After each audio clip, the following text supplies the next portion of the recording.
मैं अमित यादव उद्यान विभाग अलवर में कार्यरत हूँ और आप लोगों को बहुत दिनों से किसानों की एक इच्छा थी कि मशरूम की खेती के बारे में हम जानें।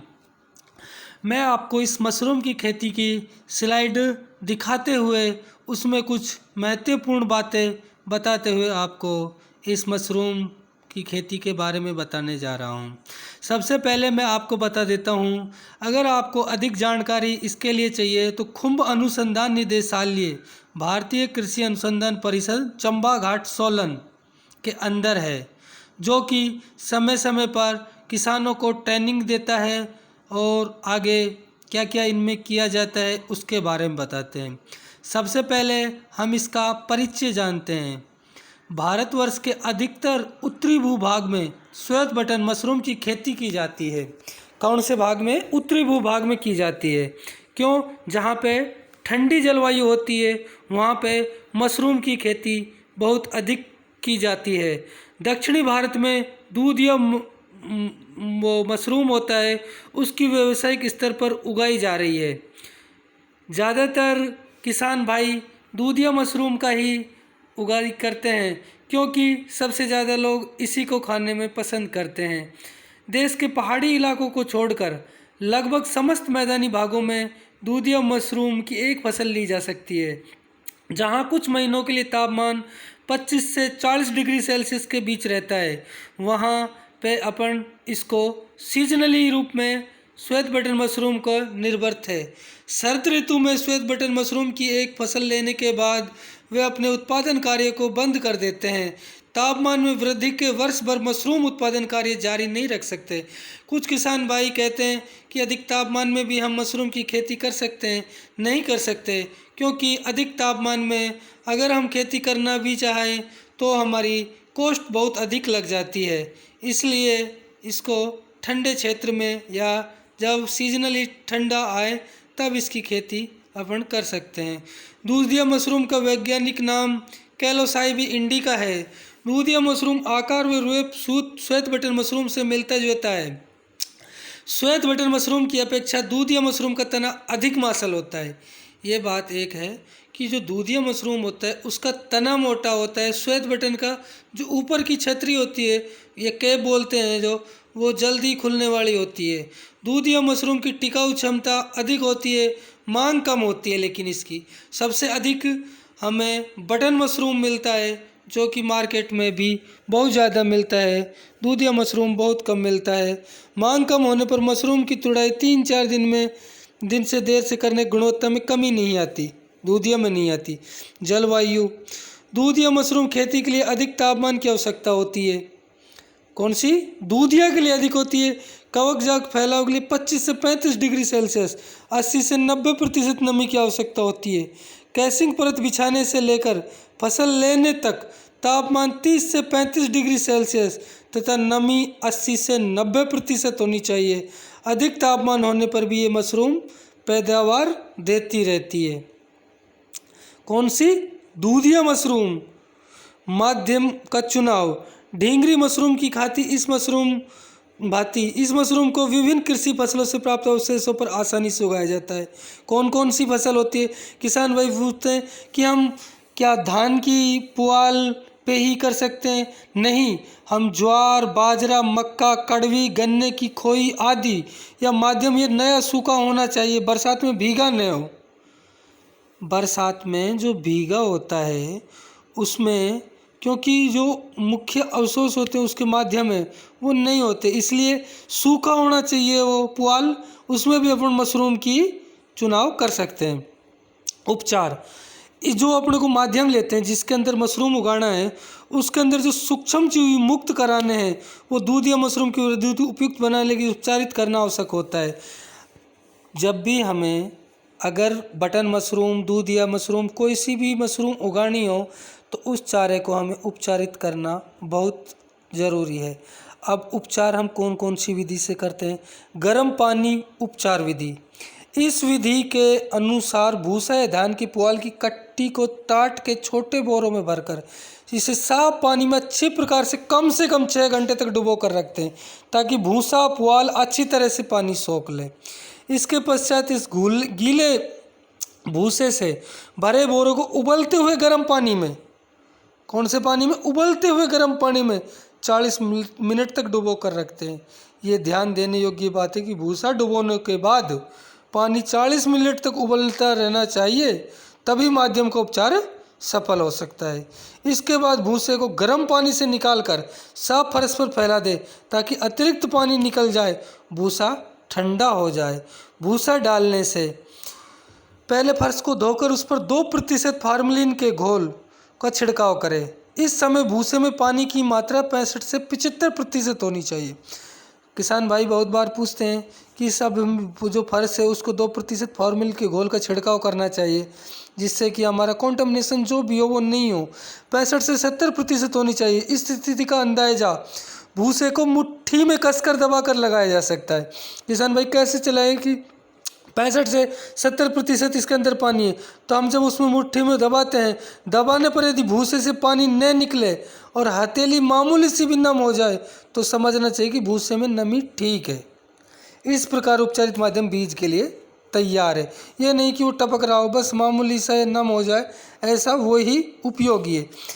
अब ये तो हो गया गर्म पानी का भी उपचार। अब वो दूसरा रासायनिक उपचार, भूसे का जो रासायनिक उपचार कैसे करते हैं। गर्म पानी उपचार विधि को लघु स्तर पर अपनाना उचित है, परंतु बड़े स्तर पर यह अधिक खर्चीली साबित होती है।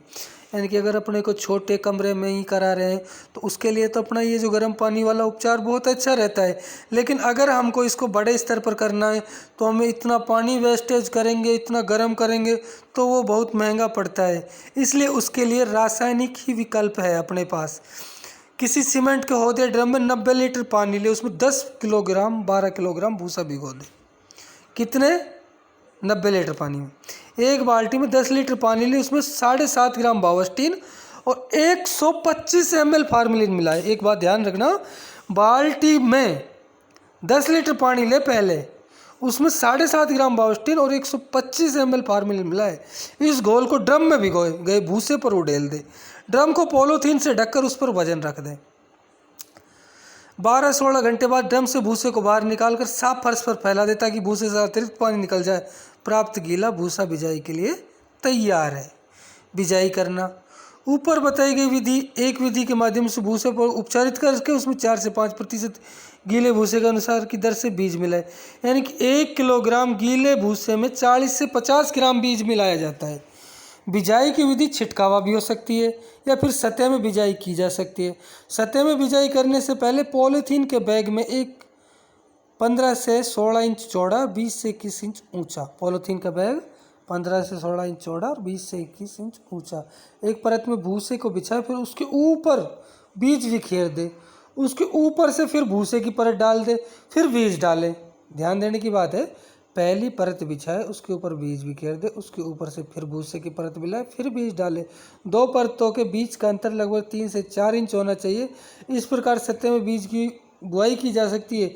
बैग में करीब 4 से 5 किलोग्राम गीला माध्यम उपचारित भरा जाता है, यानी कि भूसा भरा जाता है। बीजित जो बैगों को एक अंधेरे कमरे में रख दे तथा लगभग तापमान 15 से 20 दिन तक 25 से 35 डिग्री सेल्सियस तापमान तथा 80 से 90% नमी बनाए रखें, क्योंकि जो हमारे लिए उचित है तापमान ही है इसका 25 से 35 के बीच में, और 80 से 90% नमी बनाए रखें। अब उस दूसरा केसिंग मिश्रण ये बनाना है, केसिंग परत बिछाना। बिजाई किए गए बैगों में 15 से 20 दिनों में बीज भूसे से फैल जाता है।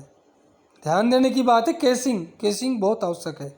अगर अपन केसिंग नहीं करेंगे तो इनका जो तना है ना वो नहीं ग्रोथ कर पाता है, सफ़ेद फफूंद दिखाई देती है। ऐसी अवस्था केसिंग परत चढ़ाने के लिए उपयुक्त समझाती है। फिर ध्यान देने की बात है कि बिजाई किए गए बैगों में 15 से 20 दिनों में बीज भूसे में फैल जाता है और भूसे पर सफ़ेद फफूंद दिखाई देती है। ऐसी अवस्था पर केसिंग परत चढ़ाने के लिए उपयुक्त समझी जाती है। केसिंग मिश्रण केसिंग करने के 1 सप्ताह पहले से तैयार करते हैं। केसिंग मिश्रण तैयार करने के 3 से 4 भाग दोमट मिट्टी। फिर ध्यान दें कि केसिंग में क्या लेते हैं, 3 से 4 भाग दोमट मिट्टी, 1/4 बालू मिट्टी को मिलाए। अब इस मिश्रण के वजन का 10% चाक पाउडर मिलाए। मिश्रण को 4% फार्मेलिन 100 मिलीलीटर पानी, 0.1% बायोस्टिन के घोल से गीला कर ऊपर से पॉलीथीन की शीट 8 दिन के लिए ढक दे और केसिंग करने के 24 घंटे पूर्व केसिंग मिश्रण से पॉलीथीन हटाए तथा मिश्रण को बेलचे में उलट पुलट दे ताकि फार्मलिन की गंध निकल जाए। इस प्रकार तैयार केसिंग मिश्रण की 2-3 सेमी मोटी परत बीज फैले हुए बैग के मुंह को खोलकर सतह को चौरस कर बिछा दें। इस दौरान तापमान 30 से 35 डिग्री सेल्सियस, नमी 80 से 90% बनाए रखते हैं। लगभग 10-12 दिनों में कवक जाल केसिंग मिश्रण में फैल जाता है। समझे बात। और केसिंग मिश्रण, अब फसल का प्रबंधन कैसे करें। केसिंग मिश्रण में कवक जाल फैलने के बाद बैगों पर प्रतिदिन, ध्यान देने की बात है, प्रतिदिन पानी का छिड़काव किया जाता है। कमरे में ताज़ी हवा दी जाती है।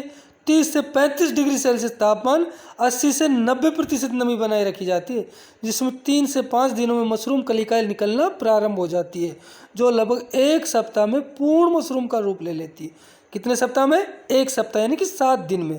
ढींगरी मशरूम की भांति इस मशरूम की बढ़वार के लिए प्रकाश की आवश्यकता होती है। तुड़ाई व उपज व आमदनी।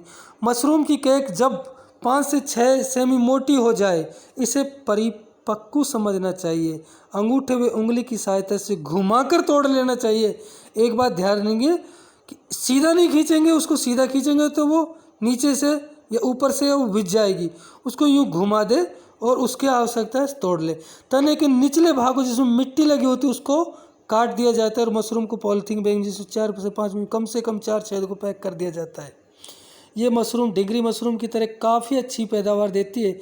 इसकी उत्पादन 100% के करीब होती है, यानी 1 किलोग्राम, बात ध्यान देना, 1 किलोग्राम सूखे भूसे पुआल में 1 किलो ताज़ा मशरूम प्राप्त होती है। इसकी उत्पादन लागत अच्छी पैदावार देने पर करीब 20 से 25, बहुत पहले की बात है, रुपये किलोग्राम पड़ती है इसकी पैदावार, लेकिन बाज़ार में 60, 80, 100, देखो मार्केट रेट उस हिसाब से निकल जाती है। ठीक है ना। अब आप कुछ चीज़ें देख लो। उपयोग के लिए तैयार इस्पान। इस्पान क्या होता है? गेहूं के दानों के ऊपर उस फफूंद को कोटिंग किया जाता है। भूसे में इस्पान मिलाने के 10 से 12 दिन बाद बैग में बीजों का फैलाव देख सकते हो आप। पूर्णतः बीज फैलाव में कैसिंग करते हुए, लघु फसल का कैसिंग करने के बाद रखे हुए बैग, दूधिया मशरूम की कलिकाएं निकलती हुई और कलिकाओं का विकास, लघु कक्ष में दूधिया मशरूम की फसल का दृश्य, पूर्णतः तैयार दूधिया मशरूम घुमाकर तोड़ते हैं। अतः किसान भाइयों, आज मैंने इस मशरूम की खेती के बारे में आपको बताया है और आप इसके नीचे लिंक है जो डिस्क्रिप्शन है, उसमें आप अपना कमेंट दे सकते हो और कुछ पूछना चाहते हो तो आपको बता सकते हैं। और मेरे द्वारा बताई गई जानकारी पूर्णतः ठीक है, मैं संतुष्ट हूँ। फिर भी कुछ कमी बताई गई हो तो इसमें मैं सुधार करूँगा। आगामी मैं किसान भाइयों के लिए एक नई योजना लेके आऊँगा।